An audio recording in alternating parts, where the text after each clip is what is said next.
How's it going, everyone? College Lefty, and in this video I am going to be getting back into the Future is Bright Part 2 event. I will have a couple games of highlights from some of these. I'm currently 5-0 on a 5-0 run.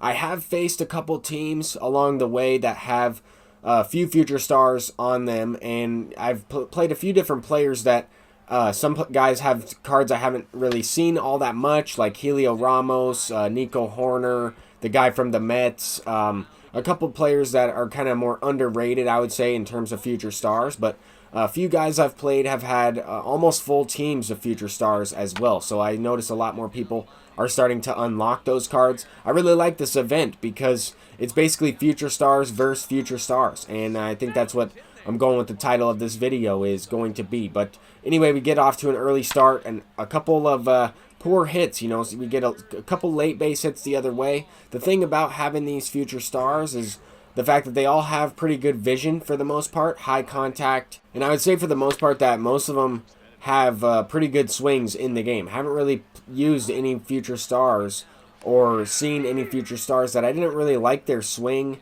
animation in the game, so that is also helpful. Here the opponent is tacking on a couple runs, trying to respond with a few of his own. But in this event, I mean, no lead is ever safe. Even though I'm up by 4 runs, I don't necessarily feel comfortable. I'm still going to pinch hit. He brought in a lefty, so I went ahead and pinch hit Jorge Mateo, who crushes lefties a little bit better than Alek Thomas does. So I did have Alek Thomas in the leadoff spot. But like I was talking about, I mean, players like Vidal Brujan, players like Alek Thomas, high vision, high contact players with decent amount of pop, and they will be able to still hit perfect home runs. That Vidal Brujan probably has the most home runs for me in this event so far, which is kind of crazy. I mean, Nolan Gorman is a player I face a lot. He has done really well against me. I also play quite a bit against Nolan Jones, so those are players to keep in mind. This guy has Nolan Jones and Brady Singer, so this will be the first time I'm facing Brady Singer in the event. That does not take place in Showdown. The only time I've ever seen this card is in Showdown. And I would say that he's a pretty effective pitcher. I would think that he's pretty effective online. He does have a pretty slow changeup coming in at 78 miles an hour. And in this specific game, I was under the ball a little bit more. I was just slightly missing the baseball. The very first at-bat, I got on top of it. Second at-bat, I got a little under it. Later in the second inning, just basically giving away outs. Pitches that I need to hit over the middle of the plate, pitches that I have been able to hit consistently throughout this event run. I'm at a 6-0 run, so now is when I start to play a little bit better opponents. You kind of start to match up against players that have a deeper run, or players that are also 6-0 or 7-0, 8-0, something like that. Luckily, I got an opportunity as his center fielder missed a ball out there, Mike Piazza's line drive. But I swung at the first pitch, sinker low and inside. That was a good pitch, a pitch that I need to have better timing on. The PCI placement wasn't terrible, but I needed to have better timing on that. We give up a solo shot to the only future star he has in the lineup, Nolan Jones.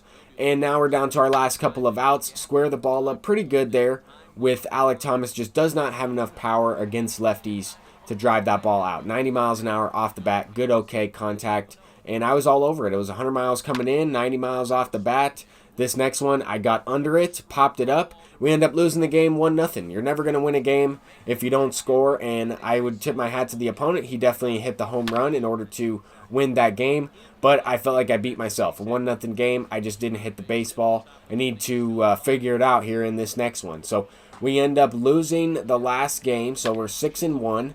Right here I got a base hit, and I swung at the first pitch. Just not very good PCI placement or timing. A little bit under it with just late. He makes a great play in foul territory and then gets something going here. So that was a good base hit to start off the inning, 94 speed. We kept him on first. That was Taylor Trammell. This guy has a lot more future stars cards in his lineup. Brandon Marsh bloops one in for a single, and sometimes you just can't avoid those types of hits. On All-Star, they are going to happen a little bit more frequently. You can't always avoid them, and you just got to hope that you can get out of the inning, keep the inning at 1 run or 1-run deficit, try and minimize. As long as we don't give up a 3-run shot, we should be okay. I need to hit the baseball. I didn't hit the ball in the previous game, but I also ended up losing that last game 3-0. So I just didn't hit the ball in 2 consecutive games for about 6 innings. I was just missing it. Let's go ahead and start up a new run. I will have Jose Urquidy in the lineup for this run. I'm going to try and get some debuts or get at least a little bit of gameplay with him. I was able to hit a home run with Brandon Marsh in that next game. Just started off with a couple different guys in the order, mixing up the lineup a little bit. Jazz Chisholm is now in the leadoff spot, hits a home run to start this game off. So nice way to start off the last couple of games. I'm just going to fast forward through a few of them. I was able to start to score a little bit more, start to hit the ball a little bit better, take advantage of mistake pitches over the middle of the plate rather than missing them, popping them up. I just wanted to provide that quick example of how you can make an adjustment. This guy has a good amount of Future Stars cards in his lineup. He has a pitcher, Jorge Mateo, Brandon Marsh, Nolan Jones, Josh Young, Nico Horner, and a couple of fill-in guys as well. A couple prospects, that Keibert Ruiz. Also has Jock Peterson. So this game could get a little bit interesting here. We have a runner on second base, Vidal Brujan, 1 down, and his right fielder with the perfect throw coming home. And if I make a better slide, maybe hook slide there, then I'm in safely, but I am out. He starts off his half of the inning up at the plate with the ground rule double from 99 speed. I felt like that was a pretty decent pitch. We are using Jose Urquidy, and he's getting hit around a little bit early on in this game. A bloop single from Brandon Marsh, another one of those that was kind of the same hit as in that previous game. Let's go ahead and tack on another, early, slightly rolled base hit on a cutter outside. That's going to happen. If I had better feedback on that pitch, it might be a double play. Then I'm going to throw one right down the middle. We get a couple of yellow throws here on the relay. He's going to tack on another one. So this game's not looking good. I had to go ahead and take out Jose Urquidy. He pitched all right in one other game that I used him, but in this game he got hit around. Those pitches were not as effective against this player. This guy has a pretty good record. I mean, he's about 45 and 20 something, a 2-to-1 win-to-loss ratio. But we're trying to make the comeback. I mean, 4-0, it's now or never. I already got thrown out at the plate one time. Could easily have a run if I just held him off. Maybe try and hit a sac fly. I mean, 95 speed. I thought was going to score from second base. But anyway, after a wild pitch, we got runners on second and third. I missed another pitch over the middle of the plate, fastball. And honestly, I mean, that's a pitch right over the middle of the plate, 98 miles an hour. Mike Piazza destroys lefties. I'm down by 4 runs, and it results in a double play. Not only did I not capitalize on that mistake pitch, but I'm not going to score any runs in this inning as I kind of just ran myself out of the inning completely. So 2 runners get thrown out at the plate. Could easily be a 4-2 ball game, now 5-2 ball game as he has 99 speed come around to score.